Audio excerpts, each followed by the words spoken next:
doesn't care about you. That's why you need a medical emergency kit. It contains life-saving medications like ivermectin, Z-Pak, and antibiotics.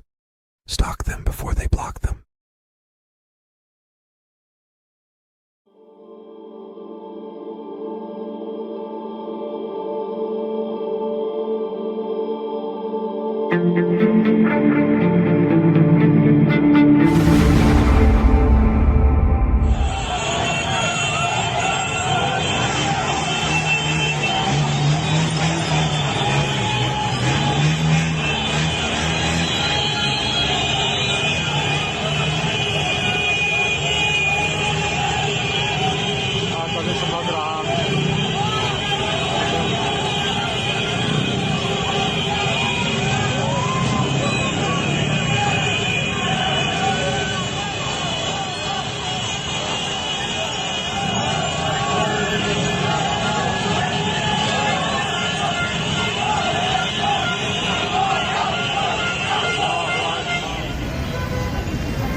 He's a great salesman. I call him P.T. Barnum. You know who P.T. Barnum was, right? I do. One of the greatest on earth. He could sell any product at any time. That was his expression. I can sell any product at any time. It was true. He said, it doesn't matter whether it works or not. But he's P.T. Barnum. You know, he got crooked Joe Biden to give him $350 billion. And look what it got. It got him about 25% of his country is missing. Is he responsible for the stalled progress, or what's going on there? Well, he's got to read the proposal. He hadn't read, really, he hasn't read it yet. The most recent draft. That's as of yesterday. And maybe he's read it over the night. It would be nice if he would read it. You know, a lot of people are dying, so it would be really good if he'd read it. His people loved the proposal. They really liked it. His lieutenants, his top people, they liked it. But they said he hasn't read it yet. I think he should find time to read it. Really gotten right is the immigration, because he allows nobody in his country. And Poland has done a very good job in that respect, too. But most European nations, they're decaying. They're decaying. You can imagine some leaders in Europe are a little freaked out by what your posture is, and European. No, they should be freaked out by what they're doing to their countries. They're destroying their countries. Well, European Council and President. they're people I like. Look, they're people I like. I get along with them. You know that. But they can't let this happen. And it gets to a point where you can't really correct it. There'll be a point, and it's very close to that point. And what will that mean? It will mean that they're no longer going to be strong nations. Does that mean they won't be allies Or anymore? they'll be, well, it depends, you know, it depends. They'll change their ideology, obviously, because the people coming in have a totally different ideology. But it's going to make them much weaker. They'll be much weaker, and they'll be much different. And what will that mean for our relationship look at with your mayor them? of London. He's a disaster. He's a disaster. He's got a totally different ideology of what he's supposed to have. And he gets elected because so many people have come in and they vote for him now because, you know, it's like, it's one of those things. But I hate what's happened to London, and I hate what's happened to Paris. I hate when I see it. You know, sir, it's sometimes hard to tell when you say these things. Do you intend to send kind of a message of tough love to our allies to push them to make reforms? Or do you think that many of them are just weak and you don't really want to be allies with them? I think they're weak, but I also think that they want to be so politically correct. I think they don't know what to do. Europe doesn't know what to do. They don't know what to do on trade either. I mean, I look at a lot of the trade, you know, situation that's going on over there. It's a little bit dangerous, but Europe, they want to be politically correct, and it makes them weak. That's what makes them weak. It sounds like you want to see some pretty massive changes. Well, I think they should get the people out that came into the country illegally.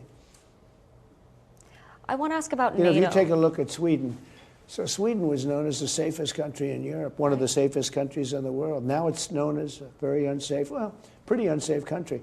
It's not even believable. It's a whole different country. It's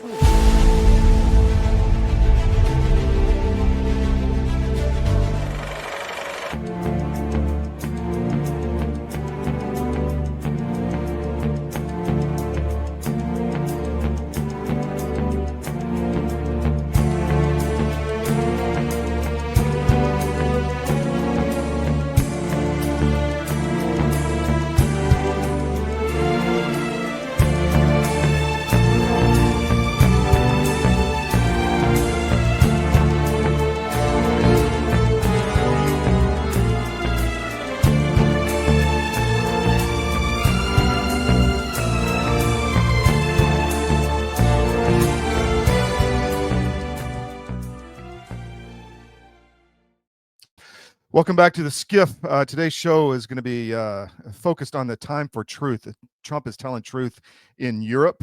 We have Beirut, Lebanon, the only Christian country in the Middle East, being overrun by Sunni refugees out of Syria. We have Ukraine about to change, I think, and we're going to talk about all of it. And we've got the EU threatening to sell U.S. treasuries to stop Trump's peace plan in Ukraine. Wow, a lot to talk about. I want to say thank you to the crew. You're in the chat already going. Thank you very much. Look, you guys have been really helpful sharing the show. We're getting a lot bigger audience. We're up to about 7 million on Truth that watch it through various channels. We're on multiple Gettrs. We're on Caravan to Midnight with their 8 million listeners. We're on we're on X on multiple channels, but we're still throttled pretty heavily there. We're on Rumble. Our Rumble channel is growing. We're on YouTube. We load the show after. If you haven't subscribed to our YouTube channel, please do that, because we lost tens of thousands of followers back during the deplatforming, along with 500,000 other followers on different channels. But we're rebounding and growing, and we're in the Pentagon, and we're very happy about what's happening. I've got a great show for you today. David Zere from Real America's Voice. I had contacted David years ago, but we really kind of had a good chance to talk at the Pentagon in the press room. And I think you're going to really enjoy what he has to say. He's a really professional journalist, and I'm proud to have him on the show. Then we've got our very own Pete Blaber, ex-Delta Force commander, who's going to be on second hour to talk about Ukraine, what's going on there, literally boots on the ground sources coming out of Donbass and other areas that we will bring to you everything that's happening in Ukraine. It's going to be a very busy show today. We're going to take a quick break. We'll be right back on the SCIF. Don't go anywhere. It's going to be a great show.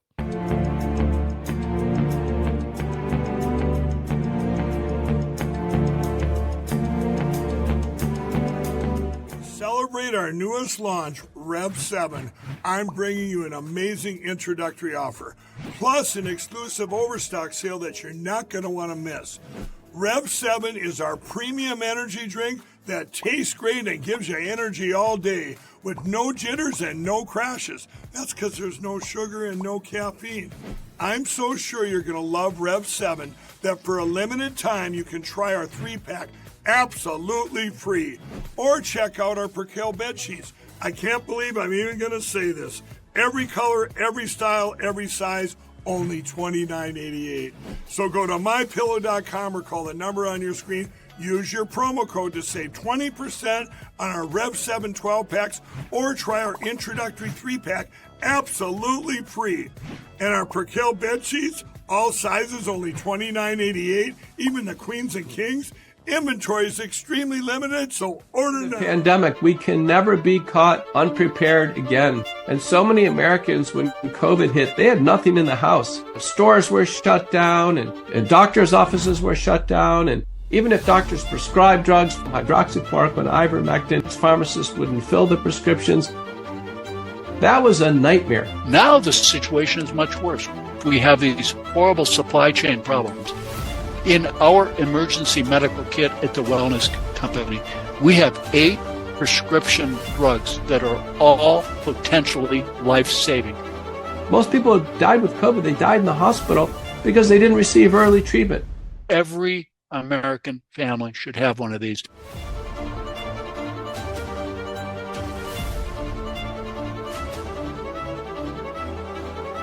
I can tell you the Wellness Company kit is the answer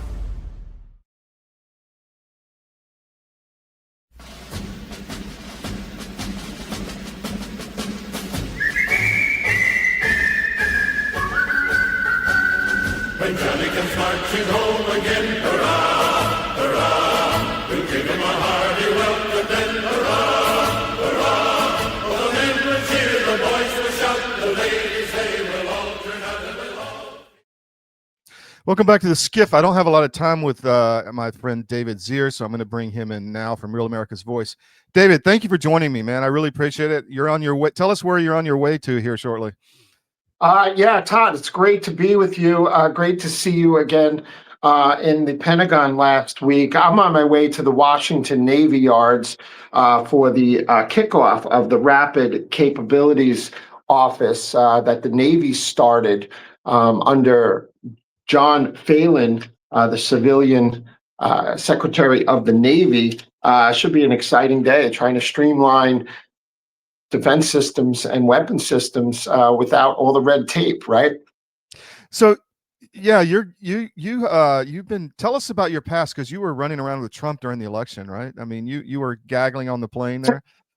Yes, I am a combination of news, opinion, and journalism, right? I'm not necessarily an investigative reporter full time, but I am a builder from New York. I went to the Soviet Union at 16. I saw the tanks in the street and the bread lines and the shoe lines, and opened up my family's eyes to a lot. I am with Real America's Voice News for about 7 years. I've had incredible experiences, a front row to history. I've been to about 38 states following the Trump campaign, covered Trump about 200 times over the years, sat in the trial with him, watched him turn lemons into lemonade by going deep into blue territory during the trial, like the Harlem Bodega, the Bronx Rally, Dominicans jumping up and down in the streets for him. I watched the sea change in the battleground states across America. It's been an incredible experience with Real America's Voice, and now I cover the White House when Brian Glenn, our chief correspondent, is unavailable, Capitol Hill, the Pentagon going forward. I live in New York. I won't be down here full time, but as much as I can, and we'll be tackling the truth. And I have a show, Breaking Point, on Saturday mornings at Real America's Voice for about 7 years, and you're going to be joining me for this week. Very excited, and it's great to be with you. Oh, thank you. We got a chance to talk in the Pentagon press room there last week, and I want your impression of the press corps. I mean, I think some of them, I would say, I would put in the category of not really serious, but there were some really serious journalists in there, don't you think? There's no doubt about it. And I was really impressed with Hegseth. We had an off-the-record briefing, right? I can't share the details of it, but he was very open and forthcoming. And the questions from the crowd in there were very impressive. And then we had gaggles with, undersecretaries and other people in the room. Matt Gaetz, was hammering Rick Perla in the Pentagon about the F-35 program and the 40% readiness rate, trying to improve that. And we were asking tough questions of the press secretary, too, arming our National Guard troops around the country, protecting their lives, and restoring servicemen benefits and back pay and reinstatement for refusing the vax. We talked about Afghanistan accountability for senior officers for the early withdrawal and what was behind that. And then, of course, Laura Loomer, hammering everybody. So I thought that maybe we're going to ask the questions that the mainstream media won't, especially relating to the vax. Our readiness under Biden. And now we got those rapid capabilities, which seems like a lot of people in the Pentagon are very enthusiastic. They like Trump's new agenda, focusing on this hemisphere. And, they're motivated. And I was very impressed with the enthusiasm level. Just like in the White House, it's electric. I don't think we've ever seen anything like it. No, I agree. And the Pentagon press corps, I thought, was extremely professional. Even though they're young, they've taken a lot of arrows because they're on the younger side. But you wouldn't know it by the way they carried themselves, right? I mean, I thought they were pretty professional. A lot of very professional people there. And I would say that, with the leaks that were going on, people not showing their credentials prior to the new rules, that the legacy media wouldn't sign onto. They were cornering generals outside their office, talking to people in the hallways. There were multiple leaks from what I hear on the ground, and there's a sea change. You can't go into any federal building and just walk around and do whatever you want. You go in the White House in the West Wing, you're going to be tackled. You can't go wherever you want. And these people were in and near sensitive and classified and unclassified information. And I think HEXF wanted to put an end to it. And Sean Parnell was clear that it's simple. The rules are simple. Report authorized stories out of the Pentagon. You could do your own investigative journalism, but when you're in the Pentagon, show your credentials and abide by the rules and have an escort, so you can't just run willy-nilly. Yeah, I thought your point about the right questions. I mean, the previous press corps had an agenda, right? I mean, the agenda was to tear down Trump essentially, but not ask the questions that need to be asked for the American people, like the vaccines, like what's happening to get people back in the service. I mean, there's still thousands of guys and girls that could come back in, and some of them are being blocked in different services, others more than most. But it's really the questions that need to be asked, right? I mean, and I saw that at the briefing. Yeah, and I pressed Anthony Tea, the undersecretary for personnel, and I pressed him about the 8,500 soldiers at least that need to get their situation rectified for refusing the vax based on our conversation. So, we're collaborating with each other to a degree to make sure these questions get answered. And I was very honored to be there, because I'm not Fox. We're not, some of these reporters were on the ground for years and beat reporters, so I'm not going to knock them all who were there. But definitely there was an agenda. I mean, the Pentagon under Biden was a woke disaster. And it seems like the focus is on rapid capabilities for all the branches and getting weapon systems to market. We talked about the literal combat ships, the Constellation Freighter program. And by the way, John Conrad from G Captain is amazing. And, by the way, for maritime news and everything, right? And we're going to need to get up to speed and get these platforms out quicker, because China is outpacing us 2.5 to 1 on shipbuilding. Their technology in space is amazing. We're having to put our satellites deeper into orbit because they have lasers that can shoot us down, maybe hunter-killer satellites, and maybe satellites that can shoot down weapons onto Earth from space. So we have to wake up, and we got to get this right. We don't get a second chance, right? So true. Well, let's shift to something which I think you're fairly knowledgeable on, the National Defense Strategy that just came out. And, what do you see in there that may be a little different than before?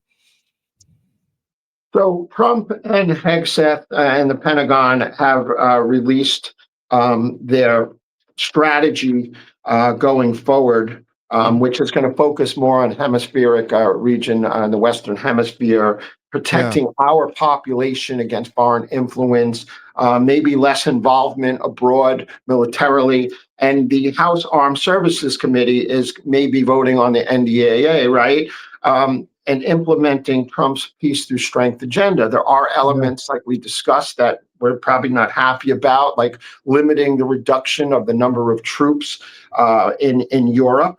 But there are some great things in here: restoring America's fighting force, ending radical and wasteful DEI programs, securing our borders, clarifying the military's role for territorial integrity, building the Golden Dome. I think the Golden Dome is like the most important thing ever.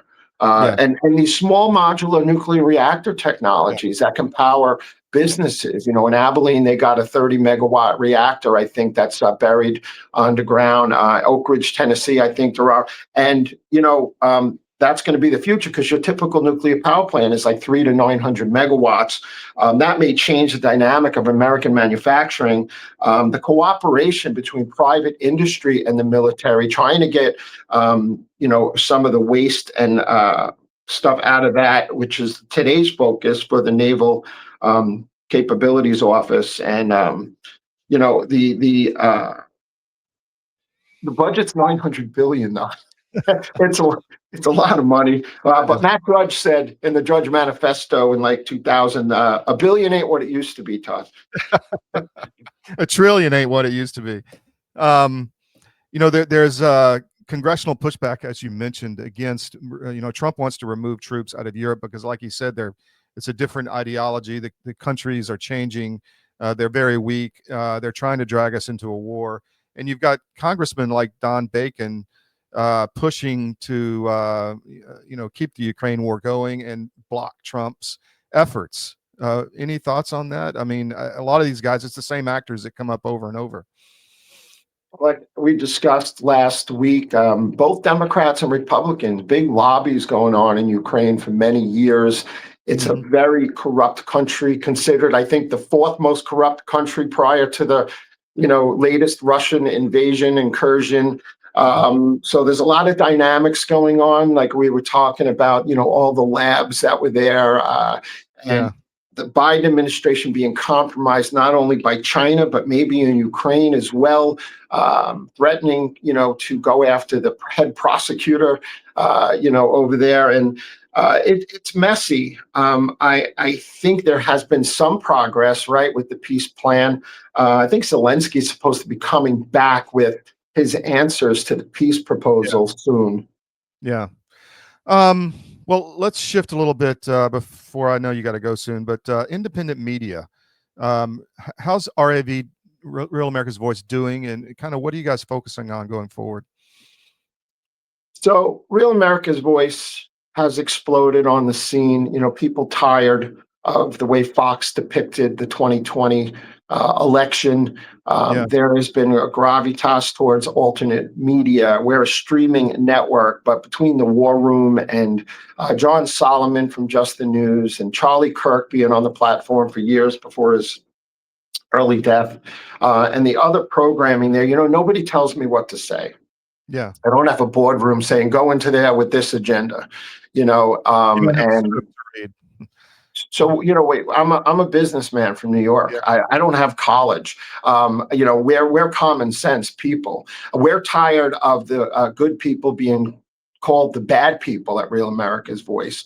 We're the people who wake up every day and never ask anything from anybody. And we're in touch with the people on the ground. I've done over 3,000 interviews around the country at over 100 Trump rallies all over. Everybody's hurting, the same story ever. And now the American dream is fleeting. And what I'm going to focus on is capturing this DSA Gen Z crowd, because they don't understand the principles of capitalism. They're blaming the wrong people for their problems. But it's a common thread. As a grandfather of 5 and 4 children, paying for 72 years of Catholic school and college, I do have a kidney left for sale if anybody wants to take it, buy it. But, we're tired of our kids being, and this is across the board at RAV, kids being, sterilized at 13, double mastectomies. They regret it later on. The radical school agendas, the parents' rights. I covered Loudoun County where the kid raped a girl and then did it again after they secretly moved them to another school district. People are tired of being monitored for going to church and all this other stuff. And this totalitarian crackdown during COVID, I think, ignited a culture war in the United States. And we're tired of it. And we're trying to represent the voices of the guy who wakes up every day and goes to work and doesn't have time to participate in the electoral process the way others do, or the legislative process, and protecting the interests of small business across America. And that's my goal. I think there's a common thread along the RAV personalities, and we've got some great talent. So it's been an incredible journey. Well, I look forward to working with you at the Pentagon. I'm sure our paths will cross often in the near future. Where can people find you? How do they follow your show? All of that stuff. So Breaking Point's on at 8 a.m. Download on Saturday mornings Eastern time. Download the Real America's Voice News app. You can follow me at Dave Zere on X and David Zere across all the other platforms. I look forward to working with you as well. Your background is incredible. the service to your country and the stuff you've done is very, very impressive. My biggest regret is I didn't join the military. I was in the Air Force Auxiliary for 5 years as a teenager, but I didn't go in. I had a child. It's my biggest regret, but I lost one of my best friends in 9/11, and my whole family's been impacted by radical Islamic terror. We want to make sure that doesn't happen again. So we're vigilant. And thank you for having me today. Well, I think your role as a grandfather is more important, but we'll see you next time. Thank you. I look forward to taping with you soon. Take care. Thank you so much, Todd.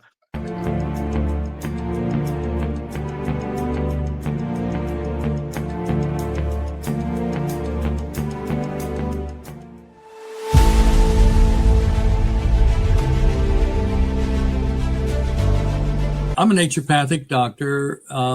We are in the world of medicine very acquainted with many modalities, but probably the one most familiar with everybody would be two things: homeopathy and herbals or herbs, maybe some nutrients too, vitamins, minerals, that kind of thing.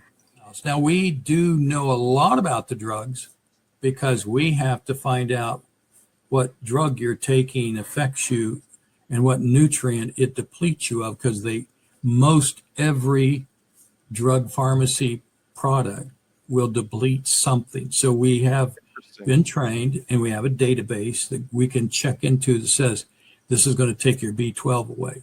The pharmaceutical company cannot patent organic substances made by the body. You're not born short of Advil. You're not born short of Ritalin. Yeah. You can be born short of insulin, right? Mm-hmm. The answers to staying healthy and keeping away from even SARS or any of those things getting into you is staying healthy.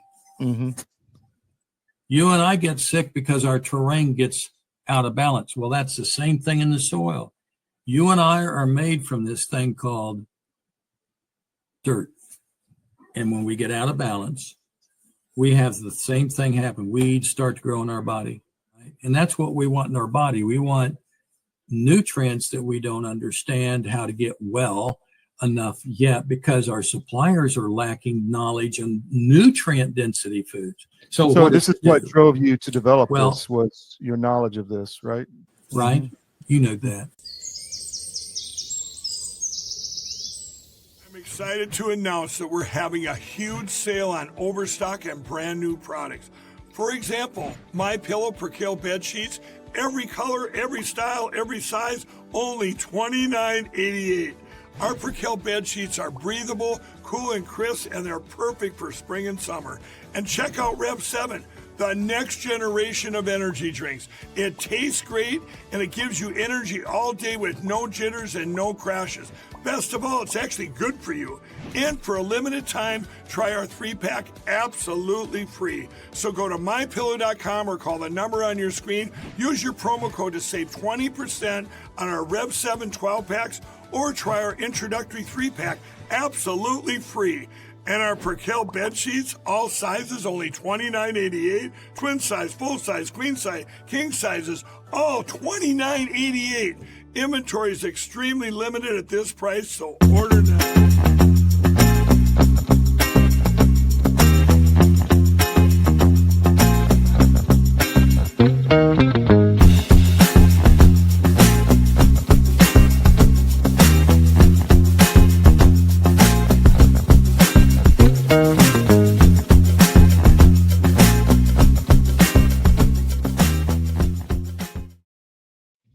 Welcome back to the SCIF. Don't go anywhere. We got a lot more to go through. We got some stories to get through.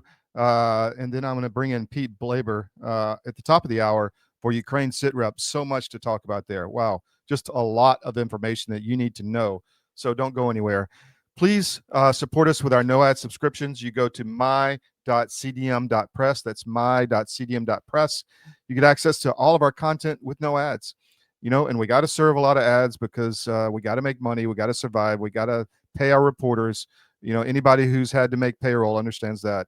So if you don't want to see that, you can pay us $10 a month or $100 a year. A lot of people just pay the $100, get rid of it, and you can log in, and when you log in, you can go all around our sites, and no ads pop up. So and no display ads either. It's just straight news. So people love it, and we really appreciate all the support. If you don't want to do that, just go to cdm.press, support us, and you can just make a donation because we've got a lot going on. Thank you. Also, sign up for our social media, CDM1 on Rumble, YouTube. Please subscribe. Even if you don't watch us there, just subscribe. We got to pop the numbers up so we can get more. The algorithm will pop us up more on other people's, feeds. And CDM_press at X and at Real L Todd Wood on X. Please subscribe. Please follow. All right, let's walk through a few stories. This one is big. We broke it this morning. Sunni Syrian refugees, literally, you saw it in the cold open, all over Lebanese cities, which is a Christian used to be dominated country demographically. That's been decreased due to a lot of nefarious actions against the Christian community. And now we believe the Trump administration is essentially allowing 2 million Sunni refugees to stay there and not go back to Syria now that Assad is gone, which now they're parading in the streets saying, you know what, Beirut is ours. This is huge. We'll be in Beirut again in January, and we're going to report on all this. It's really important to preserve Christianity in the Middle East. We're talking to several different parties over there and just getting the news out. We're just getting out the information that has been suppressed and repressed for decades and led to the situation that we have in Syria. In Lebanon. So really important story, and I think we'll be talking about that on other media outlets this week. Here's one in the Colorado Free Press, which is coloradofreepress.com, which is our paper in the great state of Colorado, where we ran to the sound of the guns in Colorado and brought in some free media. Federal bond for Tina Peters denied without prejudice. Judge finds matter remains pending in state court. So many people have asked, why is Tina Peters still rotting in prison? 70-year-old cancer survivor, Gold Star mother, who saved our country with the election disclosure during the 2020 election and showed the fraud. And she's in jail, and it's really punishment for her actions. The communists there don't like her at all. And why is she still in jail? So coloradofreepress.com, our team there is all over this. Please follow that if you have interest in that as well. All right. Here's one in the Miami Independent, our Miami paper, miamiindependent.com. Rhinos hate but need MAGA. They are really trying to remove MAGA from all Republican executive committees across Florida, but they still want you to vote and still want you to donate, of course, for their candidates, not the ones that you want. So this is a real problem. The RPOF, along with the GOP nationally, is not in line with the grassroots, and it really hasn't changed that much under Trump. It's just gotten quieter, but it's still happening in Florida, the repression against MAGA members in the Republican executive committees. You can find that on miamiindependent.com. We talked about this with David Zere. Congress moves to prevent Trump's decision to remove troops from South Korea and in Europe. Don Bacon is one of those pro-Ukraine, rah-rah, Ukraine war, let's kill some more Christian kind of guys. We want to get out of Europe and out of parts of Asia and reduce our troop level and focus on the Western Hemisphere, which Trump just stood up the Western Hemispheric Command. We'll talk about that in a second. But this is not cool. And we are going to try to put pressure on these congressmen to do the right thing for the American people and support Trump's agenda. This is the article on armedforces.press. Trump stands up the Western Hemispheric Command, the U.S. Army, to focus on our hemispheric defense and not be the policeman of the world and start the forever wars everywhere. A lot of resistance to this in Congress. You can read about it on armedforces.press. All right, so now I'm going to play a video that we had with Peter McCullough recently. Some of you may have seen it before, but it's really important. And the hepatitis B vaccine news is huge. And so I'm going to play this now. And if you haven't seen it, I think you'll really enjoy it. If you have, we'll be back with Pete Blaber at the top of the hour. This Dr. Peter McCullough of the Wellness Company. He's a friend of the show. We've interviewed him many times. And Doc, there's some breaking news going on right now. Tell us about what's happening. Yes, breaking news. It looks like a crack in the dam of the vaccine cartel the Advisory Committee on Immunization Practices, after receiving enormous public pressure, Todd, enormous public pressure, has finally dropped the recommendation for universal hepatitis B vaccination in newborns, first day of life. And this practice of vaccinating every single baby in America on the first day of life for hepatitis B started in 1991 when the public health community could not convince prostitutes and others carrying hepatitis B to take the vaccines. Mm-hmm. And in a New York Times editorial published in 1991, it said, listen, if we can't get the prostitutes to come in and get shots, we're just going to give them to all the babies.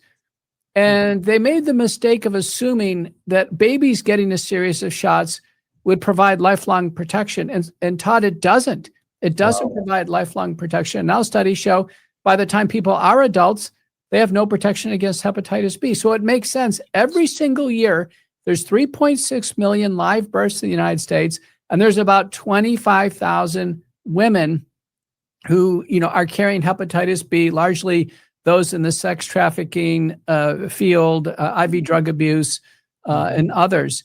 And so we've been over-vaccinating 3.6 million babies just really for the 25,000 births that do need the vaccine at the time of birth. And there's universal testing done in each and every mother. So it's clear that every mother, every normal mother who's hepatitis B negative, their child does not need the shot. And now the hospitals will no longer have to give it as a matter of routine schedule. So that begs the question, if we were testing and we knew who had it, why give it to all those other babies? Was it just a money thing, or what do you think? It looks like it was a big money grab. I was paying attention to the deliberations of the committee, and the first day was yesterday. They couldn't agree on things. I saw that. That's that. Normal not to agree. Do you know previously that committee, which was rife with conflict of interest, all these people had ties to the vaccine cartel, they just voted universally to always have more and more vaccines given to children. They never questioned them. For the first time, we've got a committee and it was a split vote. It was 8-3. That's fine. But finally, the hepatitis B vaccine being dropped essentially for 3.6 million normal babies who don't need it. Later on in life, Todd, you get to be adult and you're going to be a first responder, a doctor, a nurse, then it's reasonable to get a hepatitis B shot. I've gotten them, at that proper juncture. And even Trump was on, they showed a clip of Trump last night. I was on Fox Business Evening Edit with Liz McDonald. And even Trump came out and said, listen, hepatitis B for a normal baby, it doesn't, make any sense whatsoever. Trump said, let's wait on it. And it isn't amazing that we have to have a president weigh in and finally put pressure on a committee to break this vaccine grip on America. It really is amazing. And well, just for our audience sake, what is the consequence or health effects in the negative sense that vaccine has produced?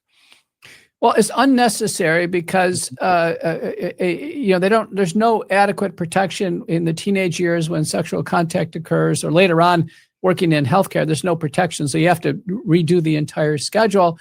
And now the committee looked at safety reports for the first time. Again, if every single baby in the United States gets this shot, every single, day that a baby's born, that's 3.6 million shots. Of course, there's going to be side effects.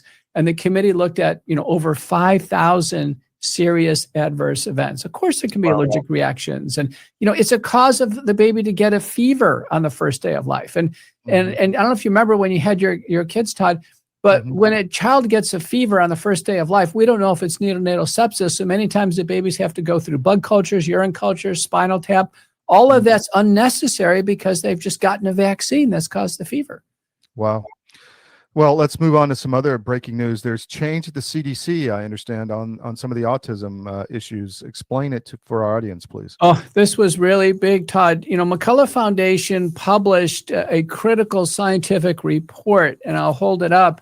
It was published on October 27th, 2025, with a press release. It was published on the European Commission Open Air Zenodo server.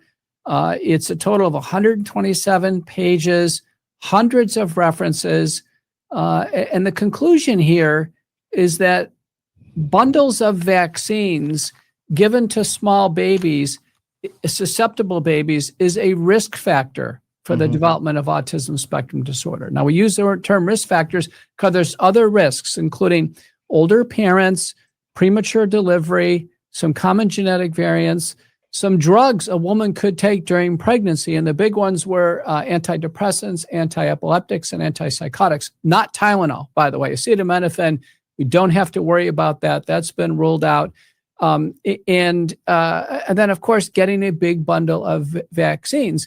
Importantly, we examined 29 studies that said they can't find any link between vaccines and autism, and not a single one of those studies was valid, Todd. Those studies did not interview the parents. They didn't examine the parents' vaccine record that they held for the child.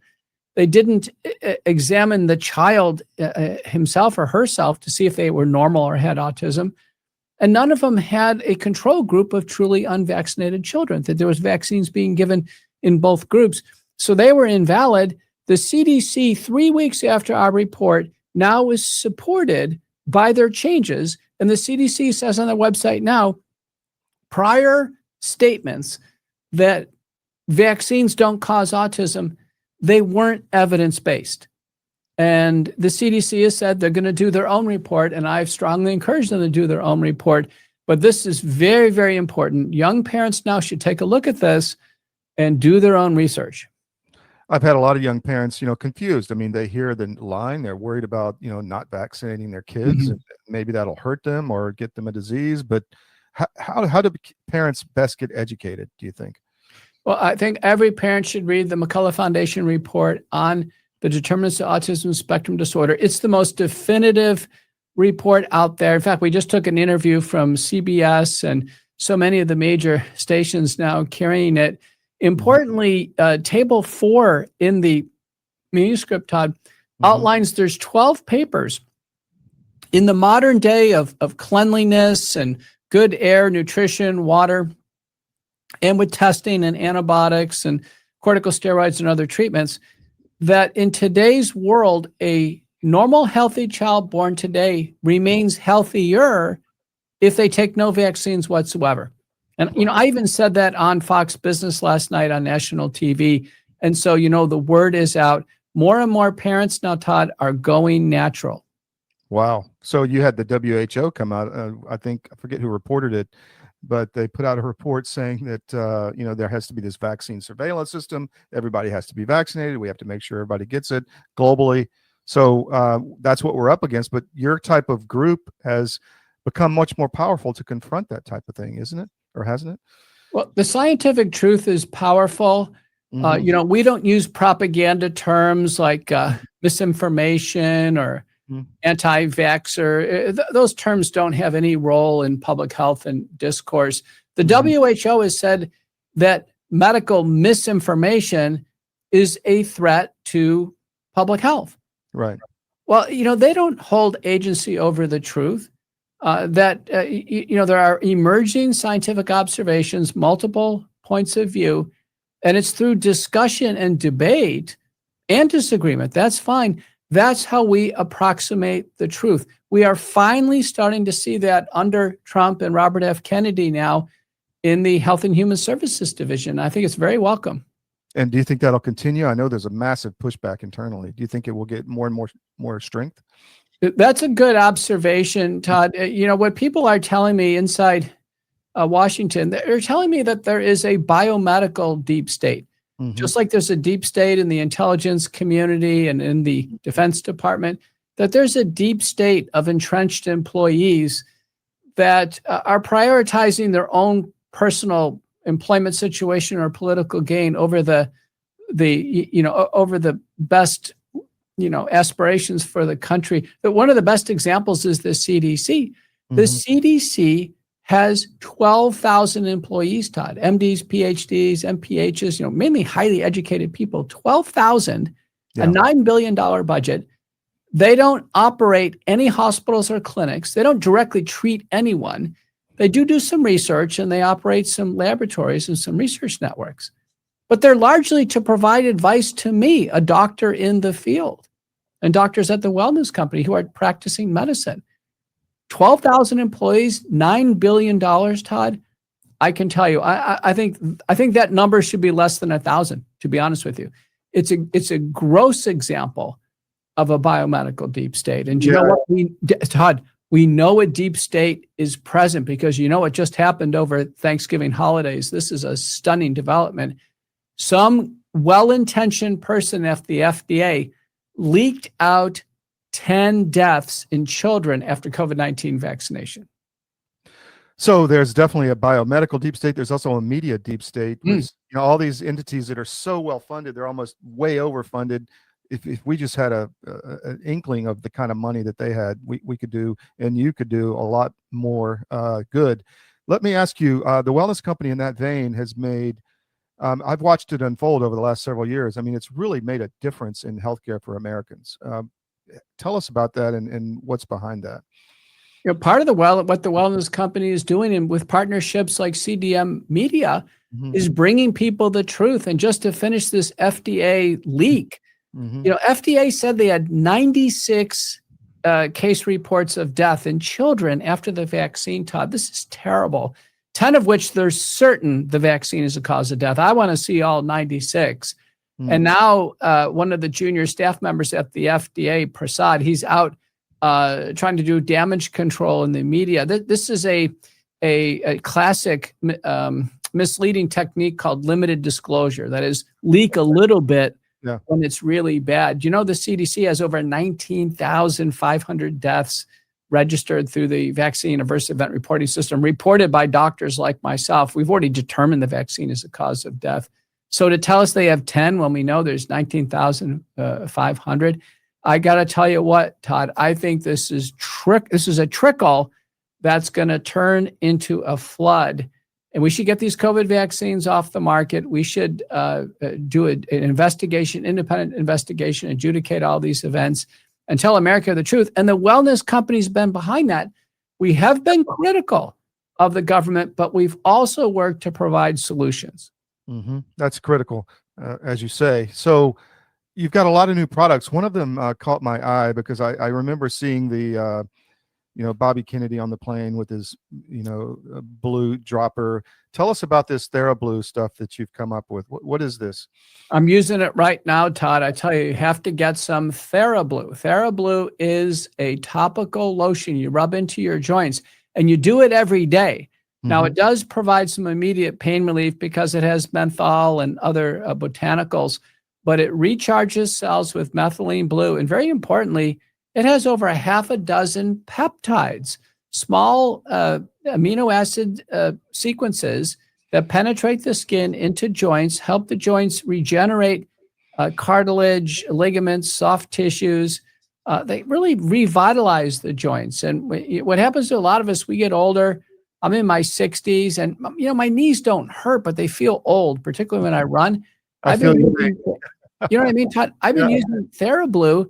I just ran the Dallas Turkey Trot. I felt great. I'm going to run today. So get TheraBlue and just use it every day, not just when you have pain. Really interesting. So any other, new stuff you're bringing out to the market? Because you have a lot coming out. It's hard to keep up with it. Right. Some key products. We've addressed this issue, Todd. Have you heard about men taking testosterone shots and women getting hormone pellets? Yes.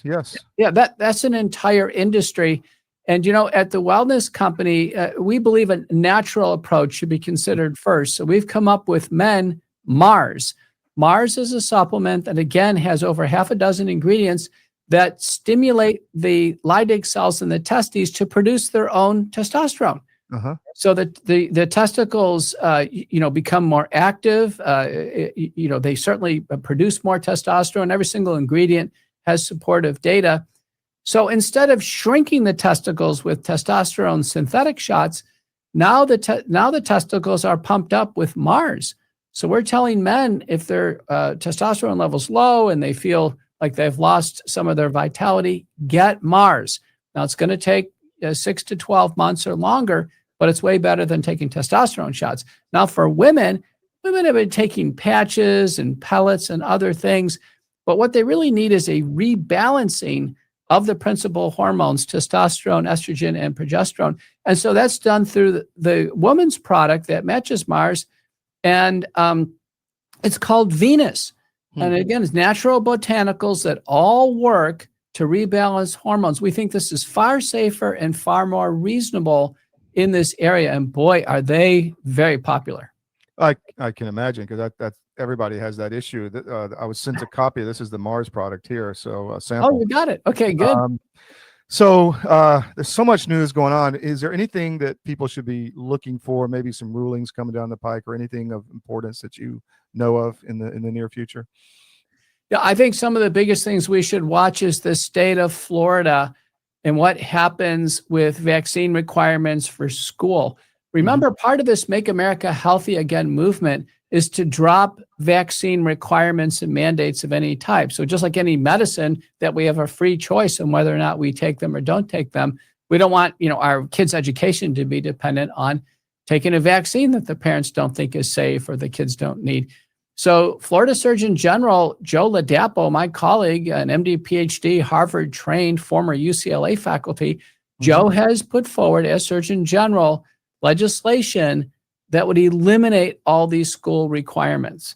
This is really big because, the diseases are the same, by the way, and they're very rare. Diphtheria, pertussis, measles, mumps, they're very, very rare now. Polio hasn't been in the water supply for decades.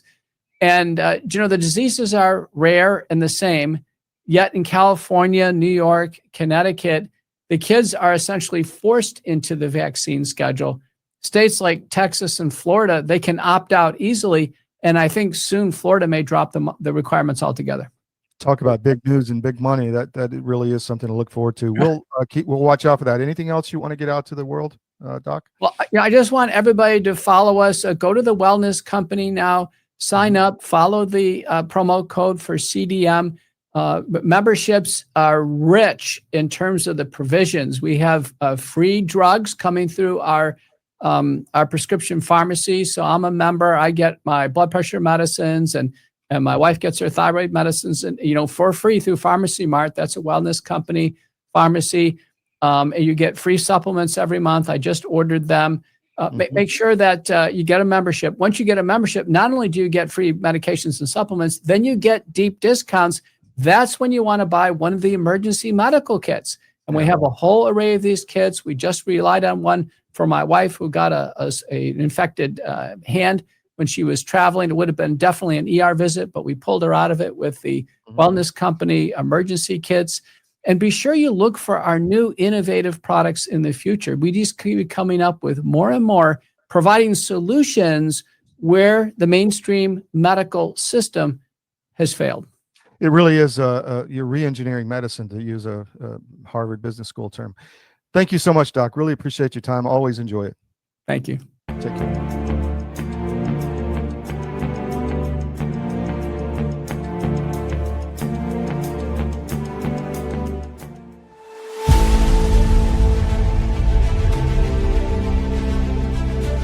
Watching my friends gain more and more weight, and then eventually I got to tell you, this is a little dark, but bad diet literally killed my whole crew. Wow. Diabetes, a stroke, all kinds of stuff. It's like, you had a stroke? You're not even 50 years old. You guys got to quit eating this stuff. Your body knows what's what. You are not conscious of this. But that's why people will go to the refrigerator and they'll grab this and that and the other and put together this outrageously elaborate combination of foods. Your body's trying to reach balance. Unbeknownst to us, our bodies are always trying to reach homeostasis. You can't eat all of this stuff and expect to live a long time. And one thing led to another, and I went, forget this. We're going to make our own product. So we partnered with one of the world's top 3 biochemists where nutrition-specific study is concerned. I said, all I want is the best nutritional and immune support product in the world. So we mixed it in yogurt. It's a powder. I got a bag of it here. I keep one on the console all the time, just so I can show people. Yeah. And it's a powder. Now, this is not candy. This is hardcore nutrition. And sugar is an enemy. And most people do not know that the reason these bellies are showing up on people all over the place, your body makes fat to store the toxins it can't get rid of. So it just puts them over here. But I can tell you this. You take this for 30 days and then lay off of it for 2 or 3 days. and you'll go, good grief, give me some more. Skin, nails, hair growing back. Cut yourself and it heals in half the time.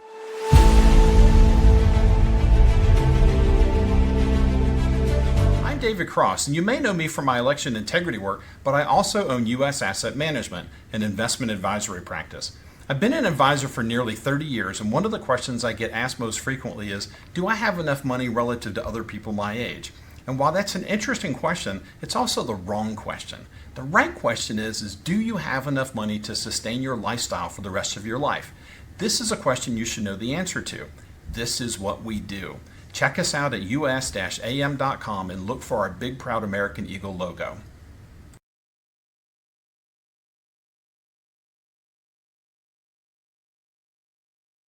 We have foot, slogging over Africa. Foot, slogging over Africa. Boot, moving up and down again. There's no discharge in the war. 7, 6, 11. Welcome back to the SCIF. I want to go over a few sponsors before we bring Pete Blaber in for Ukraine SitRep. One other story you need to be aware of also is that the EU is threatening now to sell U.S. treasuries if we pull out of Ukraine, which would possibly cause an interest rate spike and harm Trump's re-election or the midterm and follow-on re-election, not re-election, but the midterms and the 28 election for the Trump agenda. So, you know, with friends like those, who needs enemies, right? I mean, you got Europe trying to drag us into a war and threatening if we don't go along with their war plans against Russia and to continue the killing in Ukraine, that they're going to harm our economy immensely and the Trump presidency. So again, with friends like that, who needs enemies? I want to bring up this real quick on the Manhattan. So if you go to the Manhattan.press, our business channel, and you go to the top right corner, the Manhattan bestsellers, please take a look. Christmas is coming. Everybody needs books for Christmas. These are the best-selling books in the country, just based on the numbers of books sold. No other bias, no other filters. These are editors' picks. But if you go down, here's adult nonfiction updated. We update them every week. So, you know, if you want to buy this one, Notes on Being a Man by Scott Galloway. If you want to buy that, you can click on checkout and it will take you to the CDM bookstore and you can buy the book. And if you buy it from us, you don't support Amazon. You send $1 or $2 to CDM. And it's a great way to help support us. If you need a book for school, for Christmas, for a gift, for, you know, a trip, for business, whatever, you can buy it. And you can search for the books to buy here in the search block at the top. So please check that out, and just a great way to support us in your daily life without really thinking about it. So I see Pete Blaber in the green room. I'm going to bring him in, and let's get to talk about Ukraine. Pete, how are you, my friend? Good. How are you doing, Todd? Well, I'm glad I got you today because there is, wow, so much going on, man. Zelensky is saying, nope, not going to do it, not going to make peace. Venezuela's percolating. Let's start there. What do you want to say about Venezuela? I have that article ready if you want me to bring that up. Yeah, pop that up because it's really great. I think for all our viewers, it's great, you know, clarity on why Venezuela. So, you know, this is from a guy named Hugo Carvajal Barrios, who was a high-ranking member of both the Hugo Chavez and Maduro regimes. He was military intelligence. He's in prison right now. When Maduro took over, he had to flee because he was at odds with Maduro. So his choice was get killed by Maduro or flee to the U.S. and, you know, plead guilty to the narco-terrorism rap that they had out on him, which he chose. So he's, you know, he voluntarily admitted his crimes. He's been sitting in prison, since 18. So he's been in there a while. And just very quickly to highlight, he's, you know, I'll just read his paragraph. I publicly broke with Maduro in 2017 and fled my country knowing that I faced criminal charges. Knowing the risks, I acted with the strongest conviction to dismantle Maduro's criminal regime and bring freedom to my country. Today, I see a need to address the American people about the reality of what the Venezuela regime truly is and why President Trump's policies are not only correct, but absolutely necessary to the United States' national security. And the article, I recommend it to everyone, but I'll just touch on a couple of the highlights. First, the narco-terrorism. And, he talks about in the narco-terrorism, the plan was suggested by the Cuban regime in the mid-2000s and has been successfully executed with the help of the FARC, ELN, Cuban operatives, and Hezbollah. And, if I had sat for a couple months and tried to come up with no one's thought of this group of terrorists as being a serious threat to America, I probably wouldn't have come up with that. I might have, because I have knowledge of the FARC and ELN, but just him putting those together, it makes total sense. All four of them have huge, long records. Many of us have conducted ops, against the FARC and ELN. ELN is the Ejército Liberación Nacional. They're in they're the guerrilla army in the north of Colombia, up against the Venezuela border. They've been at odds with Venezuela cartels, but they've also worked with them smuggling drugs. So this group has money. They've decades of history together, institutional history, and that includes Hezbollah. And so bringing them all together and then having a country where it's a safe haven, they can fly into calm air and coordinate, gives you a little bit of an idea of how serious that is. And then he just points out Tren de Agua, which, remember, Argua, I should say, to pronounce it properly. Remember, that was the focus of Homeland Defense and Homan in the early days of trying to find these illegal immigrants. And again, same thing. I like what he says, his final paragraph: when Biden and Harris' open border policy became widely known, they seized the opportunity to send operatives into the United States. They now have obedient armed personnel on American soil. To finance their ops, they were explicitly instructed to continue extorting, killing, and kidnapping. So, that one, very serious. They're inside the country, these gang members, the Tren de Agua, there's a real network behind them. And it's, again, a network with over $1 trillion in cash. And that's as much of a threat as anything. Finally, he just talks about Smartmatic. And again, I recommend everyone to read this.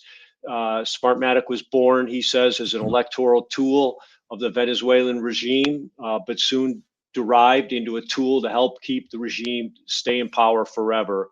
I know this because I placed the head of IT of the National Electoral College in his position.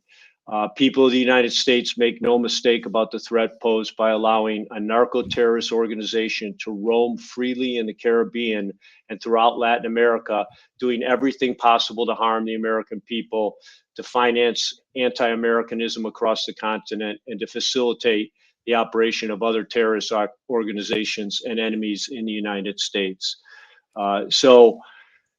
We had Emerald Robinson on last week, and you can find, our audience can find that on YouTube or our Rumble channel or on cdm.press. But she goes into the pushback from inside the U.S. government to actually look at this problem, from the election standpoint, and it was really just the person. People talk about you can't make a difference.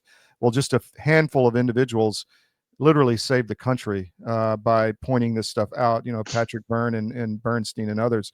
So, it's you can find that interview, but the story is really amazing. So I'm glad you wanted to highlight this. Yeah. And Todd, I think, to your point last week, this, Pete Hegseth needs to come out. He needs to do a press conference. I'm not, criticizing him, but you've got to clarify the purpose. Mm-hmm. And, we're going to see the long-term implications of that in a moment, looking at Ukraine as a time machine for what happens when you do not explain and persuade your people that the purpose of your combat operations makes sense. And again, that's not just the people, that's your soldiers, your military who's fighting it. They have to know the logic of why it makes sense to fight. And That's there's the an only info way to. war against them right now. I mean, Great trying point. to stop them from following orders. Great point. And we're Yeah. going to talk about that too, how despicable that is. But that's, we need to hear that. That's fascinating stuff. You and I were skeptical. It shouldn't take ex-military guys to have to dig into their contact network to find out what's really going on. At this point, all of that, especially that letter, they could just put that letter out and read it because it states it so eloquently. And I think everyone would say, of course, there's an entire rogue nation down there, and it's not just like Somalia. This is a nation with trillions of dollars of cash from both oil and drugs, and a hatred and a passion to, conduct anti-Western actions and operations. So serious threat down there. Yes, definitely. And we're going to stay on that. I'll be in the Pentagon again next week on the 15th and meeting with a lot of people, but that's a story we're going to try to get answers to. I don't know when they're going to have their next official briefing, but we will be there. Well, I got more, Pete, whenever you're ready.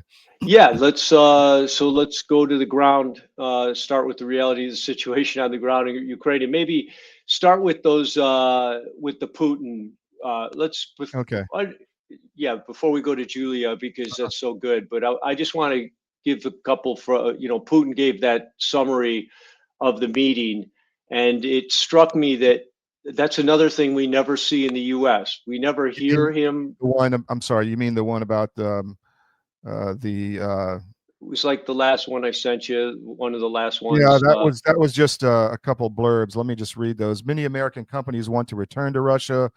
Many American companies, want access to what we're doing, and Russia wants to end the war that the West started using Ukraine's hands. And it goes in through. Actually, I do have one from Putin. Hold on. Yeah. Sorry, man. I'm just trying to. That's okay. Yeah, this is it. That's the bullet points that he went through. Yeah. So he just, he very positive comments about the Wickoff-Kushner meeting. Lasted a long time. Russia will free Donbass and Nova Russia, which is new Russia anyway, either through military means or another way. He talks about the proposals the American brought are an extension of what they talked about in Alaska. So again, people are, the propaganda, the negative propaganda has made it seem like that was a waste of time, and no one what was said there doesn't matter. But they're building, and I'll get to that in a second. You can tell they're building on a foundation on common ground right now, and then he just reiterates some of the points that I've been pounding and everyone should talk about as we continue to listen to this propaganda. For 8 years, Russia had been trying to establish relations between the DPR, the Donetsk People's Republic, and the Luhansk People's Republic and Ukraine. But Kyiv did not recognize them, and the republics did not want to remain part of it and expressed this in a referendum. That is the point of everything, that these oblasts have already voted for independence, first autonomy, then independence, then alignment, national alignment with Russia. And why did they do that? Because they were being systematically eliminated. They were the victims of a deliberate genocidal war against them that went on for 8 years, as Putin states. And just to put, exclamation point on it, Ukraine, the Rada just passed into law the outlawing of the Russian language in Ukraine. So again, just by the UN's Human Rights Charter rules, when you deny people their ability, their language, their history, their religion, you have violated the UN human rights, the foundational human rights, which means you can no longer govern those people. So it's incredibly ironic that we're still talking, and Zelensky is dragging his feet along with the Europeans about Donbass, and none of them continue to talk about the people who will not go back to Ukraine. They wouldn't even go back kicking and screaming. So it's even worse than that. Option. It's even worse than that, Pete, because the institutions that we set up, as you said, the UN, are the ones enforcing this tyranny and pushing it. So, I mean, they've completely lost any legitimate, any legitimacy in the eyes of the people, especially there. Well said, Todd. And in my original article, folks, which is on my Substack.com, the chronology history of Ukraine Russia war, in that I note exactly that moment when that happened. I reference it, and you can see, you can go in and look at reports as they happened. So everything about this is still available. It's not hidden. It's factual, but it's being covered up because it happened from 14 to 22, and we're in 25. So anyway, just wanted to show very reasonable replies. He's not spitting fire. He's not threatening. He's not calling names. He's just stating the facts, which he's been doing the whole time. And, there's an old saying, never bypass the ability to take the high ground with civility, because that's always the best road to where you want to go. And you're seeing, never have you seen a more stark contrast. The Europeans, who are as uncivil as you can get, as warmongering, and you have Putin, just talking facts. So, all right, we can go to that Mandel all right, let me get rid of this statement now too, which is really powerful. So, again, we want to go onto the ground. We want to talk what's, the reality. And before I read this, I just want to, state a couple facts. As of January 25, the population of Russia was estimated to be 146 million people. Ukraine, including Donbass and Crimea, which there's no people in Donbass right now anyway, they fled, is 37 million. So almost exactly a 4-to-1 ratio. Well, that was before the war, I think. Well, no, this is 2025. Okay. So before the war, it was higher. This number, the 37 million, though, you're correct. People believe, because the amount of people who left Ukraine, the intelligentsia, the young people, believe this number is down around 30 million, which would make it more like a 1 to 5. But it's important. I just wanted to point out that manpower ratio. So the situation on the front, as always, continues to get worse for Ukraine. And there's been a series. Now we're seeing the cracks, the fissures in this closed society that Zelensky has created in Ukraine. And in no way more impactful than Zelensky's old press secretary. Her name's Julia Mendel. She was well respected. She quit a while back. But what she wrote is, I don't think there's a more succinct description of reality of this war right now than this. And I'm going to read it just because we have some viewers who only listen to our podcast. So this is Julia Mendel, ex-Zelensky press secretary, Ukrainian. Every subsequent deal for Ukraine will only be worse because we are losing. We are losing people, territory, and the economy. The EU, which, by the way, has paid Russia more than 311 billion euros for energy and goods since February 22, has no real strategy, no way to stop fueling Russian budget or support Ukraine enough to win. They also have no direct dialogue with Moscow and no meaningful leverage over either the Kremlin or Washington. Arguments that Russia has gained so little land sound almost childish when you consider the human cost.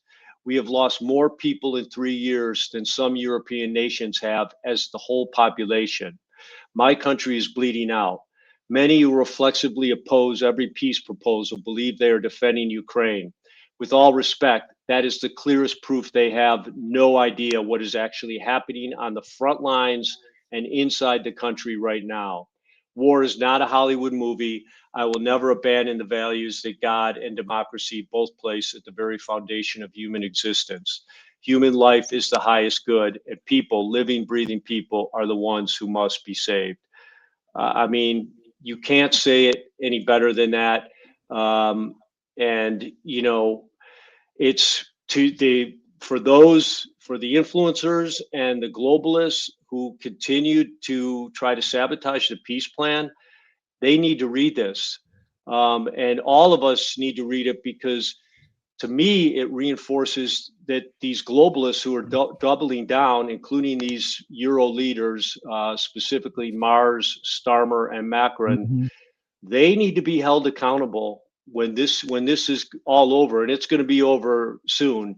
They need to be held accountable for their words and their actions, because this blood is on their hands. And for our American influencers, many of whom we've named before, and you can see the tired talking point of, which I just heard again from one of our favorite ex-generals the other day, about Russia's barely taken any ground in the last year. They've been fighting against Pakros for 2.5 years, and they're only now finally taking it. Again, it's childish, because in the state, while you're saying that, you understand, of course, they're not taking terrain, because that's not their goal. That's not their strategy. They are wholesale destroying the Ukrainian army. And what you see, the terrain, like right now, 4 big cities are falling. Pakros just fell. Seversk is falling. Uye is falling. And one other one, Dnipro, is also falling. So, but there, it's not that Russia suddenly said, take the towns. It's that when you attrit forces, it's like an onion. You're each layer you're eliminating until you get to the middle of it, or there's nothing left to uncover anymore. And that's what's happened. The defenses, they've just methodically erased those defenses until there's nothing left except guys who have been abandoned, like we're looking at in Myrnograd right now. So let there's me also ask you, Pete, what happens? We're at the point where, Russia's going to keep, grinding forward. I think Trump's probably going to back out of this in some manner. What that'll look like, I don't know. But what is going to be the EU reaction? That's what I'm worried about. I mean, they don't want. I mean, they've talked about selling treasury bonds or whatever, but I mean, they've got nuclear weapons. These people want a war. So what are they going to do? What do you think?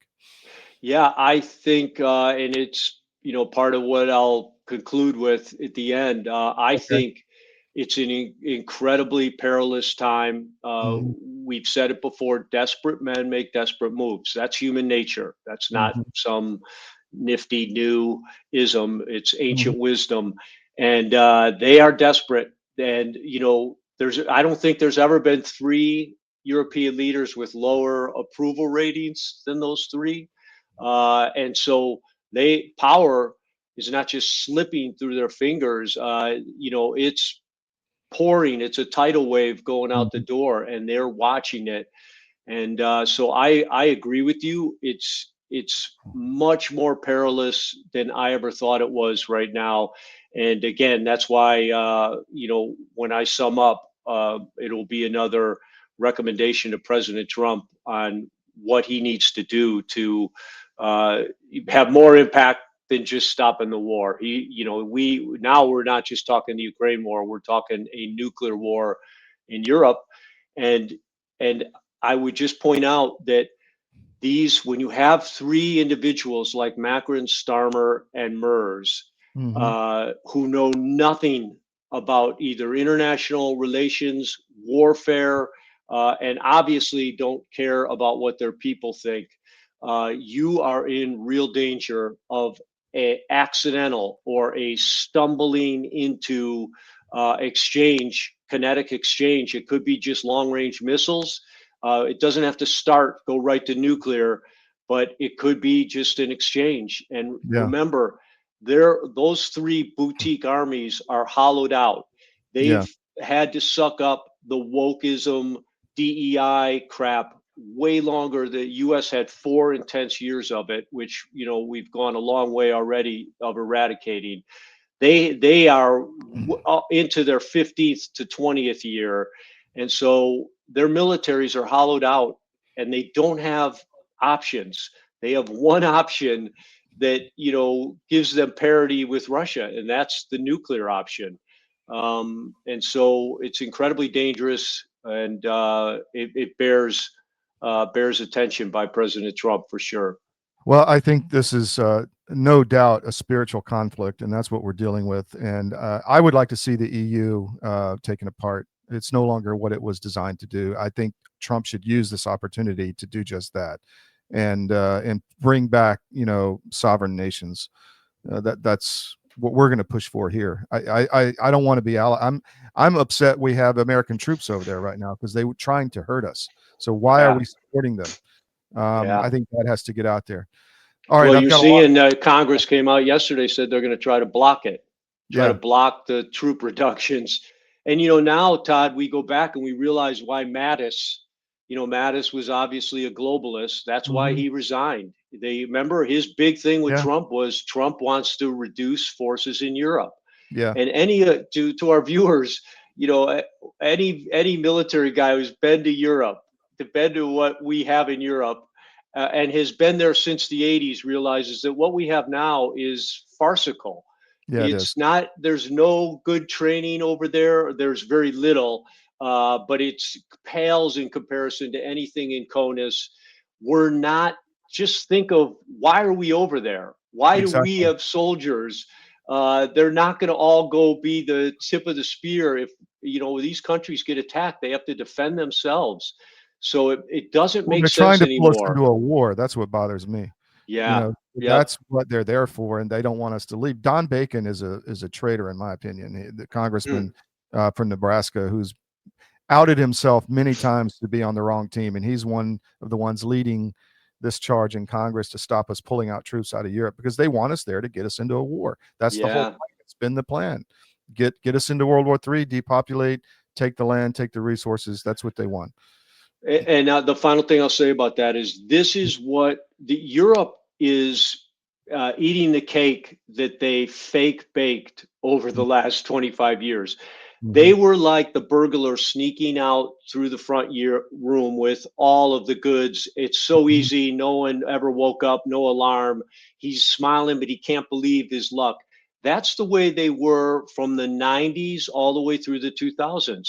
They were like, hey, America's got this. We can save on defense, use this money for social programs and bureaucratic uselessness. To build an administrative state that was terrorizing Europe. And right. And this is not accidental. They did it deliberately. They neglected their defense. They neglected their soldiers so they could save money on these ideological things that they thought important. Now, they've been caught with, you know, like the thief who he's almost out, but he trips and falls down and makes noise and the alarm goes off. That's like what just happened to them. Yes, exactly. That's what just happened to them. And they can't believe it, but they're stuck with these boutique armies. They're powerless.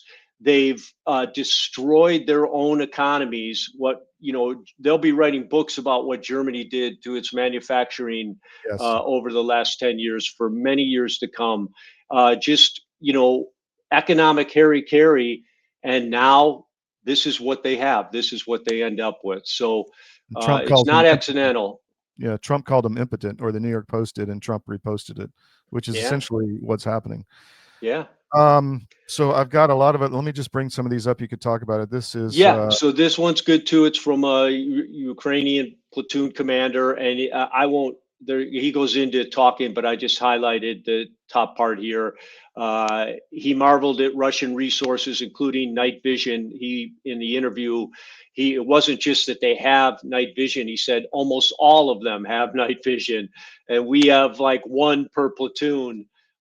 So right there you're seeing, and again, our influencers, the ex-generals, were in unison in 2022 saying this will be over in a year. Russia is got the worst equipment. They don't know how to use their equipment, and their army is, a paper tiger. And so you're seeing the reality coming from soldiers. And then he says, if we have 3 people, they have 30. How much manpower they have is just unreal. So remember what I opened with, the 4-to-1. It's not 30-to-1, it's 4-to-1. However, if you take out 1.5 million casualties, remember about 5 episodes ago, I talked about there's 7 million Ukrainian men between the ages of 19 and 60. So that's your population. But if you take 1.5 out dead, and then you take 5 to 750 deserters, so now you're at 2 to 2.5, 2.2 and a quarter. And then you add in those young men who just fled when Zelensky mistakenly took off the no travel ban. They're down to only a couple million, and that 4-to-1 that now gets translated into what these guys are seeing on. They have 30-to-1. Is he's being hyperbolic, but he's not. He's just saying what he sees on the battlefield, which over time not only has a physical effect, has a psychological effect on your soldiers, and obviously that's what's happening on the ground to Ukraine right now.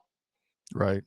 So here's recent this is Myrnograd. Yep, okay. Pokrovsk is over here completely. It's 100% controlled by Russia right now. These are what's believed to be between 1,500 and 2,000 Ukrainians who were abandoned. Initially, they were simply being resupplied by drones. That has fallen apart. These guys are close to starving. The prisoners, I just saw a prisoner interrogation from 2 days ago. They're just wandering through houses, finding old canned goods, anything they can to eat. Some of them still don't know they're surrounded, though most know they're abandoned because there's no radio contact with their chain of command. So I think I have a video of them trying to resupply, right? Do you want to? Yeah, you do, and it's pretty cool. Yeah. And again, just so. All right. No, it's okay. It's good. That's anti-drone warfare. They're taking out Ukrainian drones, the Baba Yaga drones. So those who are trying to resupply the troops with food, and they're shooting them down. Yeah. Yep, taking them out. So you've got this air war between drones going on, but serious situation. Syrskyi, the commanding general of Ukraine, 2 days ago did a massive press conference. He looked horrible, like you would imagine a guy whose army is about to be overrun. And again, bizarre obstinance, said, we control the northern half of Pokrovsk. They control the southern, but we're not worried about it. They've been trying to take Pokrovsk for 2.5 years. It's obvious they can't do it. We're not worried about it. And you see the physical reality. It's very reminiscent of Baghdad Bob back during my time. There are no American troops approaching Baghdad. Well, what it's also a mirror image of, Todd, is the Eastern Front and all the mistakes. If you read about the Eastern Front, which was right here, actually fought outside Pokrovsk, Russia, USSR against Germany. When you look at the after action, why did Germany lose the most men they lost in the whole war, which is what happened from the Eastern Front? Number one, they underestimated Russia's military capability, grossly underestimated Russia's military capability. Number two, grossly underestimated Russia's military industrial complex capacity. And then number three, grossly underestimated Russia's strategic acumen. So those are the 3 lessons from the Eastern Front, and they're the exact 3 lessons of this Ukraine war. And the only difference is, instead of Nazi Germany, you have Nazi Ukraine, which Well, Pete, I would bet that those 3 lessons were also learned by Napoleon too. But yep. I'm not confident of that, but I think it's the same region, same thing, same mistakes. History rhymes. And they're not, Todd, and it's inexcusable for these ex-general officers because, and people can go look for it. I did an interview in 2022 before the war started, and someone said, "Well, what do you think's going to happen?" And I said, I don't know. I just know principles, and one principle I know is never underestimate Russia. And you and I were brought up. Russia was the fake enemy we went up against as lieutenants and captains in every scenario we trained on. So we studied Russian, doctrine. We studied Russian tactics. So we had every reason, but anyone who did that, anyone who came up, which is all these general officers, you also walked away with never, ever underestimate Russia. They are a formidable force. Their soldiers are hard as woodpecker lips. They can unite like very few countries we know of around the world, and history matters. They've done it many times in the past, and they'll do it again. So, I people have known this. Go ahead. No, you go ahead. I was going to say I still have nightmares of aircraft ID. I can pick a MiG-21 out of out of any collage quickly. But go ahead. I'm sorry. Yeah. No, that's exactly the way we grew up, and I was on machine gun ranges where all of the targets were BMPs, BTRs. So that's the way we grew up, and this is not. You don't have to be a PhD military historian to know that lesson. It was known. It was known and ignored in the name of the emotional reptilian brain that obviously rides herd on globalists, leftists, and warmongers, because it's not logical, and they made again a cardinal error that all these generals and all of the Ukraine militaries had to suffer the repercussions from. So let me run through these real quick. Let's look at the NATO exercising in Finland. This is what I'm talking about. How dangerous this is. UK on the Russian border with the Finns.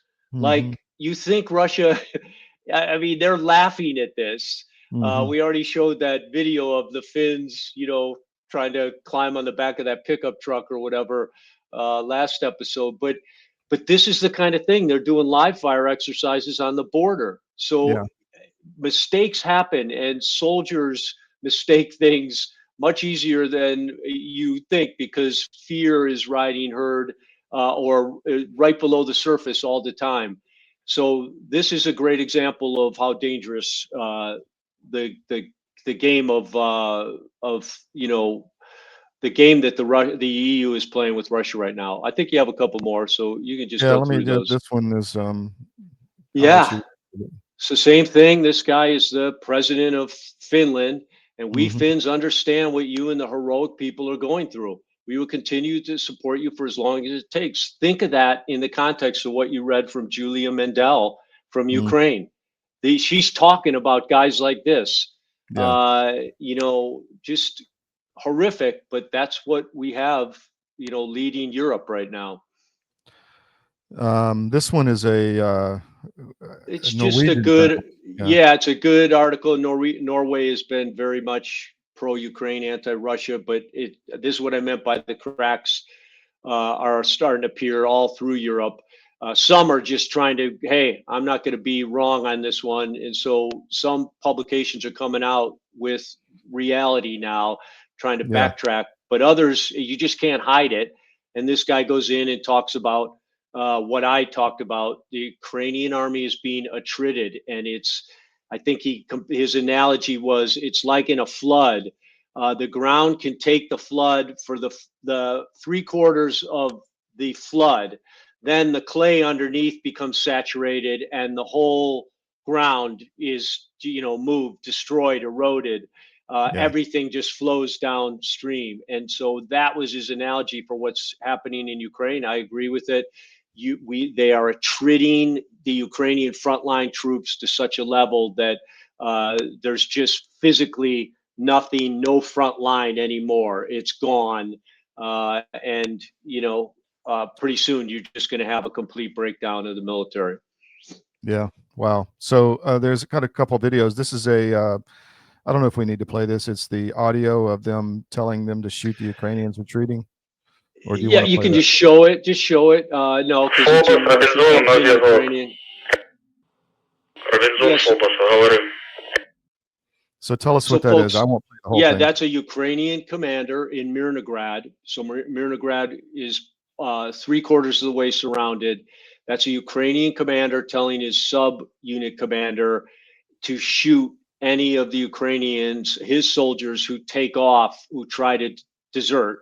And it's not even deserting right now. It's common sense. If I was there with my platoon, I would want to live to fight another day instead of dying mindlessly inside of a rubbled building that's about to get hit with a FAB 3000.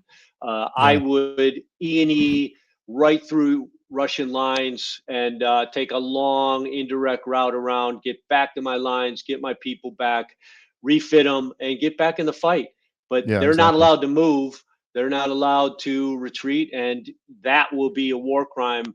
I think it serves notice to the Ukrainians that not only do they know, but they're recording your tactical comms, and there will be accountability after the war is over. So here, the next video is we've talked a lot about the mobilization. Where here is the people fighting back against the mobilization. So here you go. This is down in Odessa.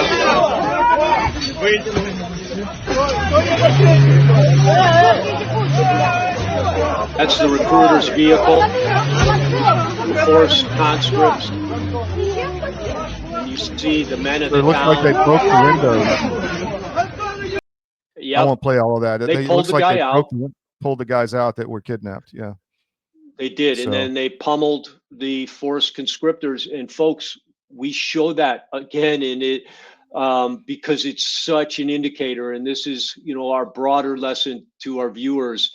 Common sense is the most important asset you can have on the battlefield. You don't have to have trained for 20 years in military doctrine. You just need to stay anchored to your common sense. And when you see things like that, that makes sense of why Ukraine is losing. That makes sense of why their manpower is dissipating. They don't have the manpower to hold up against the Russian attrition. And it shows, the biggest thing it shows is that from the beginning, the logic of why Ukraine has claimed that this war makes sense has never held muster with the Ukrainian people. That's why they're 80% plus wanting peace and against Zelensky. But to see townspeople beating the crap out of forced conscriptors, saving the conscript, it's never happened in modern military history. We've never seen that. And yet, so it's ignored by the mainstream media, but no one should ignore that. To our viewers, share this with anyone. Just so our audience understands, it would be like an Army recruiter forcibly taking kids out of the mall parking lot and the American citizens coming in and beating the crap out of him and letting the guys go. Yeah. That's essentially what's happening. Yep. So, it is. There's one more. This is just the peace meeting. It's a good one and this is a good way to, I think you had a statement from President Trump. He just made it 2 days ago. So do you have that? I don't have that one. Trump, no. It was the last thing I sent you. Okay. So Trump made a statement yesterday, said, hey, they should have taken the deal. When we offered it to them, remember the mineral deal. This is the pre-meeting with mostly Democrats. Lindsey Graham is in there. There's a couple of Rhino Republic or warmongering Republicans in there. But Chris Murphy, you see, sitting up there. Yeah. He's the guy who stood next to the just so everyone knows accountability wise, he's the one who's with John McCain stood arm in arm with the neo-Nazi leader of the Svoboda party during the Maidan protests. He was fully briefed that Maidan was fake protest run by USAID and George Soros NGO, which overthrew Viktor Yanukovych government. So that guy, Chris Murphy, who's one of the loudest voices criticizing terrain right now, had his fingers in the start of this war. He's responsible for egging on the neo-Nazis and the Ukrainian politicians to go into this ridiculous concept that if we just eliminate all of the ethnic Russians from Eastern Ukraine, that'll cause Russians to overthrow Putin.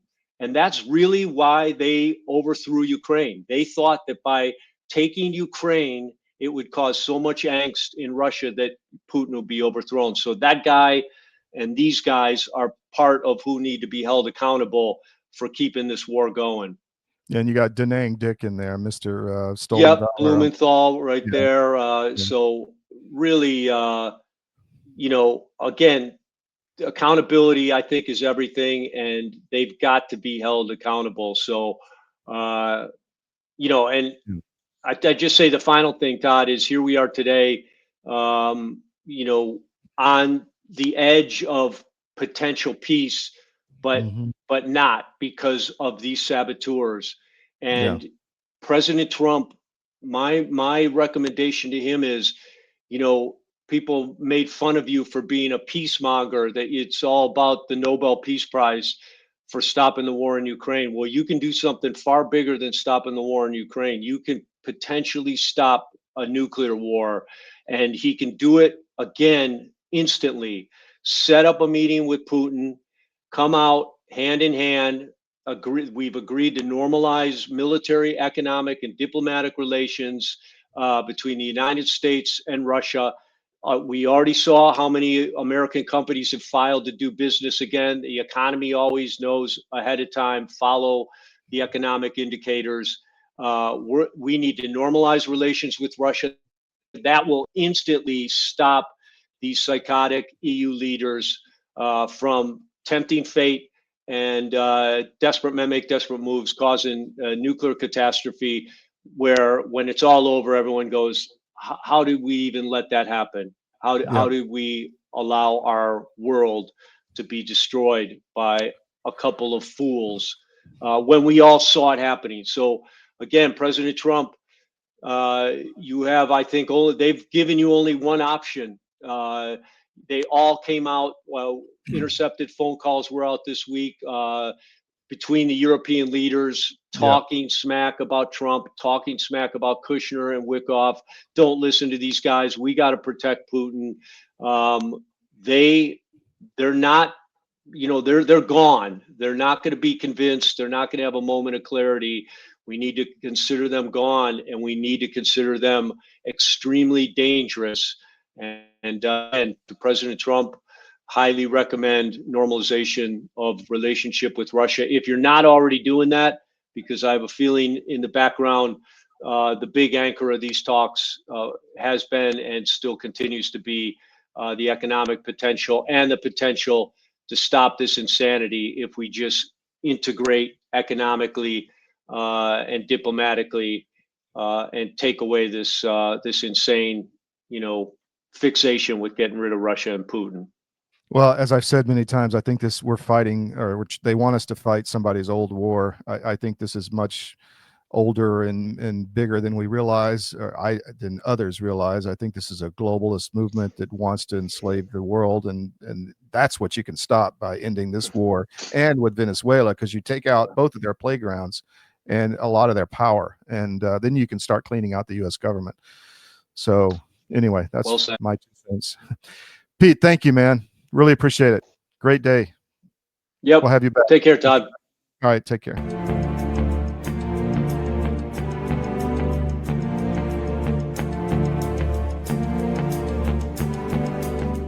Well, in the case of hydroxychloroquine and ivermectin, these are two medications that have been FDA approved for use in humans for decades. They are very, very inexpensive. Interestingly, available over the counter in almost every other country other than the US and Canada. You can just walk into a pharmacy and buy them like we buy Tylenol in much of the world because they're that safe.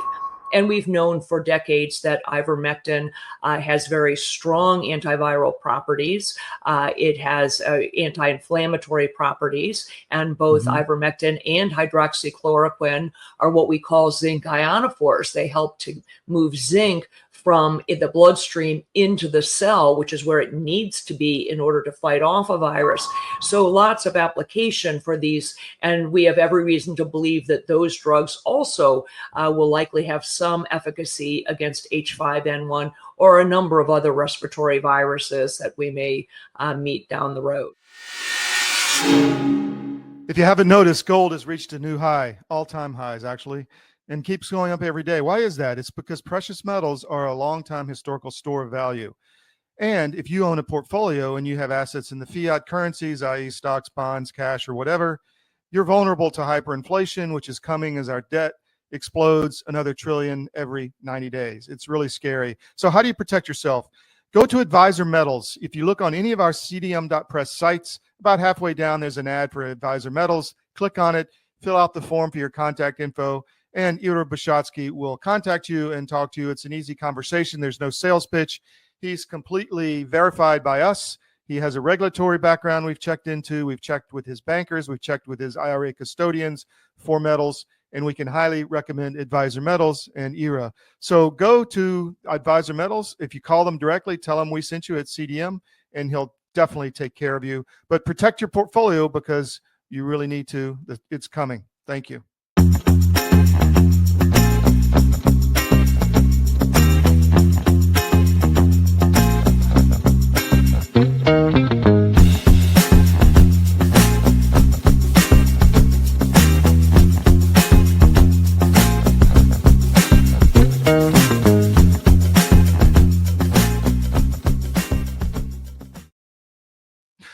Welcome back to the SCIF. I want to give a shout out to Nucleo Boost. If you go to cdmnutrition.com, that's cdmnutrition.com, you can find out all about it. These are the capsules. I like the capsules on the road, but I use the powder at home in the smoothie or in yogurt or whatever. It keeps us going. No matter what gets thrown at us, the stamina just keeps us going from Nucleo Boost. It gives us great sleep at night. It allows us to heal faster and fight off disease because you got everything you need at the cellular level to help your body repair itself and heal. So go to cdmnutrition.com, check out Nucleo Boost. The subscription is cheaper, and these fit right in a stocking, by the way. The capsules be a great gift for somebody who has everything. Well, that's it today. Thank you for all your support. Really appreciate it. We'll be back tomorrow. We got a great show tomorrow. Got G Captain John Conrad coming on. It's going to be fantastic. Let me see who else we got. And David Cross is going to come on and talk finance. A lot of good stuff. So we'll see you tomorrow. Thanks for joining us on the SCIF.